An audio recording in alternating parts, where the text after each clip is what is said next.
Happy New Year, everyone. This is the Cold Weather Chef, and we're back to continue our cooking in 2023. Today, because it's winter time, we are going to make chili. It's everyone's favorite comfort food, and normally I would enjoy a glass of wine with dinner, but chili really doesn't lend itself to wine, so we're actually going to have a nice beer. So today we're going to have a Big Ditch Hay Burner IPA, and this is an IPA from Big Ditch Brewery in Buffalo, New York. I would highly recommend actually going to the brewery. It's quite a bit of fun. So, it's a wonderful, must be a 13-ounce glass because it fits nicely. That will go great with chili. So we're going to start out. I'm just going to make chili for like 2 or 3 people. This is 1.5 pounds of ground beef that you need to brown. So we will turn on our oven. The recipe is really 1 to 1.5 pounds. I like to have a little extra ground beef in there. It's just my personal preference. For those of you who like less ground beef, feel free to add less. So we're going to start out by browning the ground beef, and this will take 5 to 10 minutes to really get the fat out of the ground beef and make it ready for chili. So while this is browning, we're going to take a quick break because it will give me a chance to prep some other things and get the chili going when we come back. We're back, and our ground beef has been sauteed and cooked, so we're going to transfer to a different pot where we'll leave the fat residue in the initial pot. So I'm just going to use a spatula with holes in it to get the ground beef.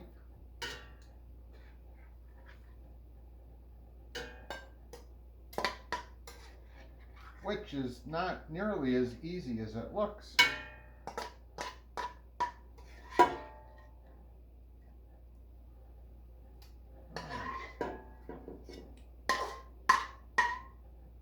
All right, so now that we have that, we'll put this pan aside, and we will take this ground beef in our new pot, and we're going to add some diced green peppers that I diced earlier. And we're going to dice up some onion pretty quickly. Let's get rid of that outer ring of skin. And we'll do some quick dicing.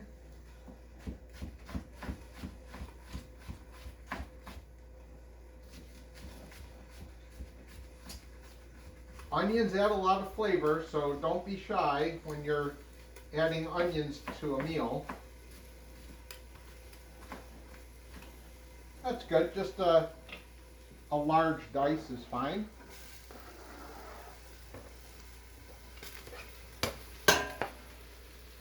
And let's get something else that we can stir with.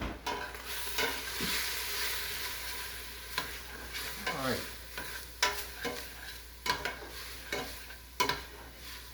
So we stir it all together, give it a quick saute, and we're going to add the rest of our ingredients.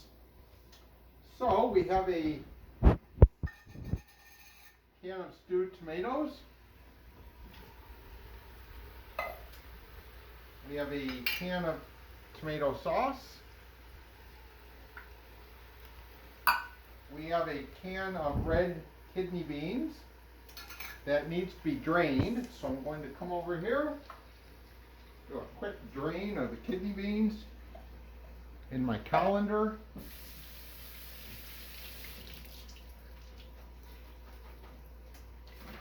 And we'll transfer this over to our pan.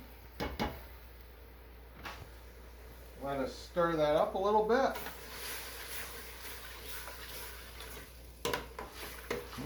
Already it's looking and smelling good.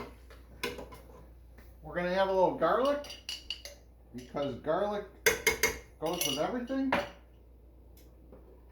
You're certainly going to need a little salt. And of course, some black pepper. I'm running out of black pepper.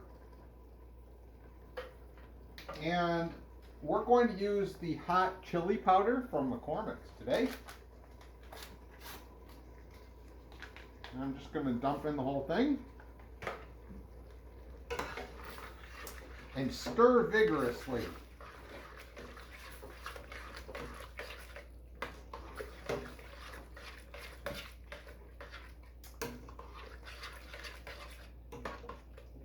All right, that is looking great. Perhaps a little time for an IPA. All this cooking is making me thirsty. So this chili, all the ingredients are cooked at this point, but you really want the flavors to meld together. So I'd probably let this simmer for, I don't know, 15, 20 minutes, just to let all the flavors come together.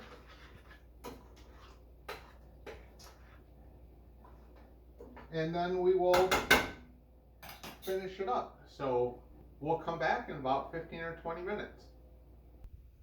We're back. Our chili has been simmering for a little while. It looks like all the flavors have melded together. It certainly smells fantastic. So we're going to turn off the gas and plate. So I happen to have a nice bowl. It looks like a great chili bowl. And we will put some chili in this bowl.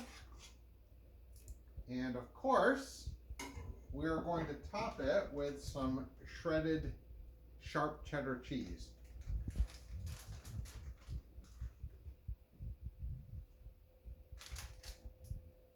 And there you have it. Chili for a cold winter's night.